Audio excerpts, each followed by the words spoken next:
If you ask who the best winger in the Premier League is right now, most people will mention Bukayo Saka or Mohamed Salah, the long-time benchmarks for pace, danger, and consistency on that right flank.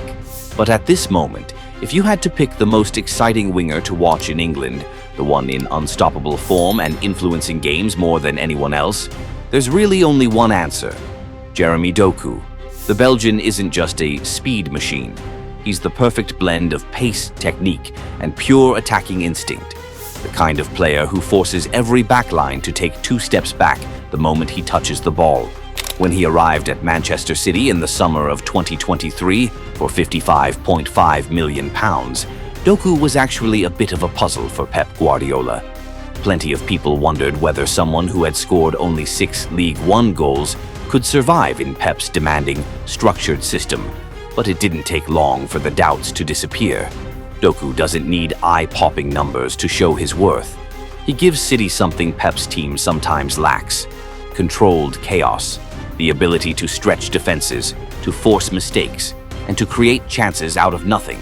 Whether it's a burst of acceleration or a twist in a tight space, Doku's peak was on full display in City's 3-0 win over Liverpool at the Etihad on match week 11, a performance the English press described as a blue hurricane. He didn't score a hat-trick. He didn't even produce a highlight reel assist. Instead, he delivered a complete masterclass in the art of dribbling. Every time Doku touched the ball, you could feel the crowd rise with anticipation. He tormented Connor Bradley and Ryan Gravenberch, the 2 players assigned to contain him, leaving them turning in circles as he danced past them. Even in tight, crowded situations, Doku found a way through. One moment stood out. Facing 2 Liverpool players, he slipped between them, shifted his body, toyed with the ball, and fired a shot that forced the goalkeeper into a full stretch save.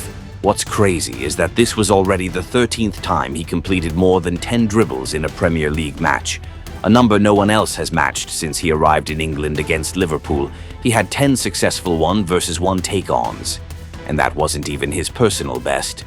Last season, also against Liverpool, Doku recorded 21 dribbles, the highest in a Premier League game since 2019. But unlike those wingers who just run into blind alleys, Doku dribbles with purpose. He rarely traps himself. Every move takes him closer to the goal. The numbers back it up. Since he joined the Premier League, among the top 20 matches where a forward has carried the ball forward at least 5 meters the most times, 13 belong to Doku, including 6 of the top 7. In other words, he is the most effective ball carrier toward goal in the entire league. The truth is, Doku had been hinting at this explosion for a long time. He was brilliant in the 3-0 win over Manchester United back in September, tore Burnley apart a few weeks later, and impressed again in the Champions League against Borussia Dortmund. But if you had to choose the match that truly introduced the complete version of Jeremy Doku to English football, it would be City's 6-1 win over Bournemouth 2 years ago. That day, the 21-year-old Belgian scored once and delivered 4 assists, becoming the youngest player in Premier League history to record 5 goal contributions in a single match, and the first City player to ever do it within 90 minutes. Of course, immediately after that, he missed 6 weeks with a muscle injury and then went 10 straight games without a single goal or assist.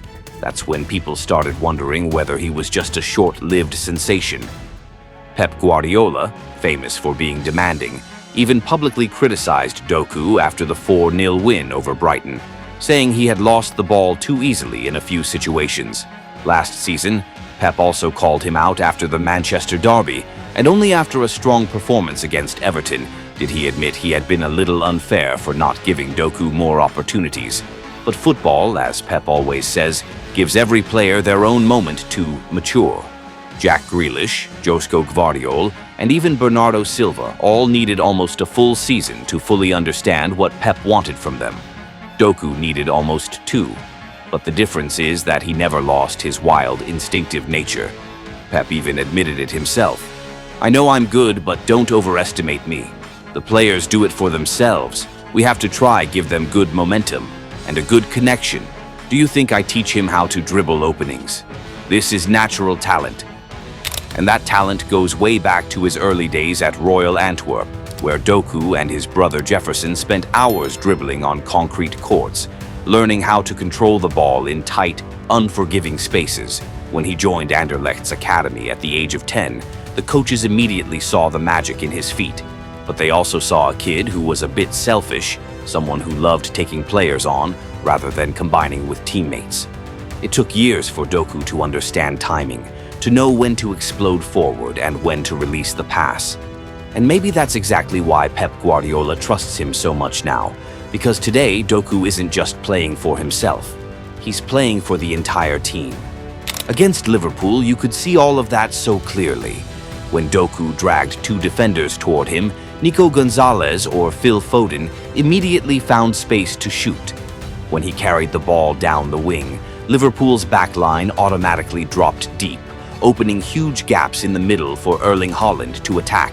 That's why, even with just one goal, Doku was still the central figure in City's 3-0 win. He doesn't need numbers to prove his impact. The way opponents scramble and collapse the moment he has the ball says everything. Anyone who watched that match knew exactly who City's main man was. It wasn't Erling Haaland, it wasn't anyone else. It was the Belgian monster tearing Liverpool apart. Compared to Bukayo Saka, Jeremy Doku can't match the output yet. Compared to Salah, even in what has been a disappointing season for him, the Egyptian is still incredibly productive. But sometimes football only needs one dazzling performance to redefine the story of a player. Salah was invisible against City, and on the other side, Doku turned every Liverpool defender into little more than training dummies. But the key point isn't just Doku's current form, it's what he represents, a major tactical shift from Pep Guardiola himself. For years, Pep believed football was about precision, every position, every rhythm, every pass calculated to perfection. Doku has shown him that freedom, chaos, and inspiration can also live inside that system. With a player like Doku, Pep doesn't need to overthink or build overly complex structures to break down a defense. When Doku has the ball, the match simply opens up. He's the piece that allows Pep to break his own rules, a controlled form of chaos. Since his days at Barcelona, Guardiola has always built around the principles of positional play. The pitch is divided into 6 horizontal zones and 5 vertical ones, with strict rules. No more than 3 players in the same row, no more than 2 in the same column.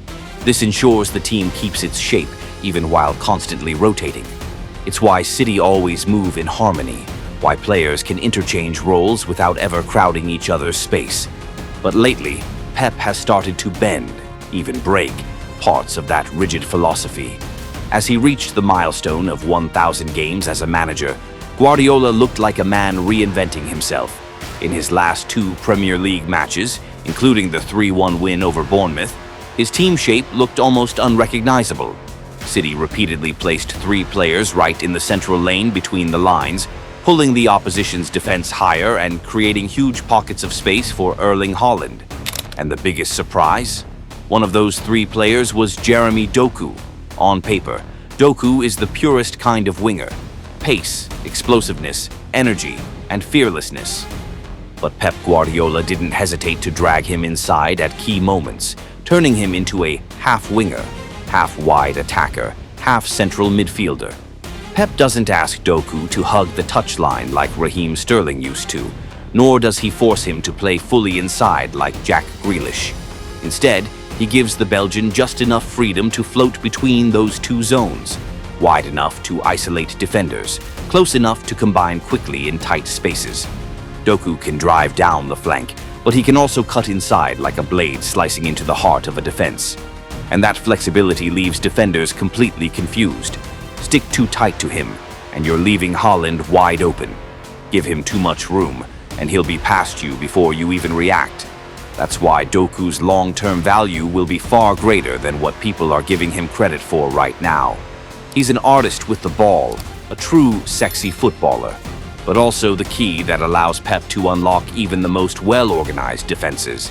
The stunning win over Liverpool is likely just the beginning, a stepping stone toward Jeremy Doku becoming genuinely world-class. And it feels like there's so much more to come from him.